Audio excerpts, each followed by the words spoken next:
L'évolution du marché des céréales a été dominée encore cette année donc, par l'influence du maïs.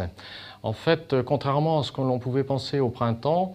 où on avait terminé donc, la campagne précédente sur des stocks de blé relativement normaux, on va dire, d'une part, et que d'autre part, les surfaces en maïs implantées dans le monde paraissaient suffisantes pour satisfaire la demande. La grande sécheresse qu'a connue les États-Unis a provoqué une forte baisse de leur production, 40 millions de tonnes en moins, il faut le souligner. Et cette baisse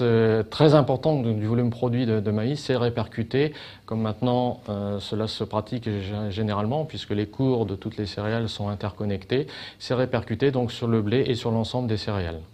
C'est en fait déjà le premier constat que l'on peut faire, et en ce sens que le maïs restera finalement comme l'année dernière l'élément directeur et déterminant donc sur le marché du blé. Ce qui est intéressant à noter cette année dans l'évolution des cours, contrairement à ce que l'on a connu lors des fortes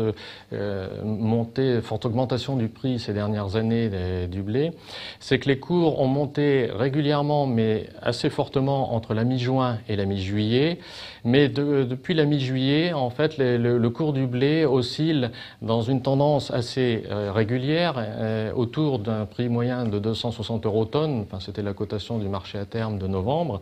mais avec de faibles amplitudes, ce qui a tendance à faire dire que le marché avait intégré donc ces fondamentaux tendus sur le marché du blé, mais que derrière cette notion, enfin tout au moins cette augmentation du prix liée aux fondamentaux, il n'y a pas eu beaucoup de spéculation, contrairement à ce que l'on avait pu connaître dans les années notamment 2007 et 2009. L'ensemble de la production céréalière dans le monde est quand même relativement faible par rapport à la demande aujourd'hui. Donc il y a une tendance structurelle à croître régulièrement, ce qui nous conduit à penser que les cours restent relativement fermes pendant encore quelques mois.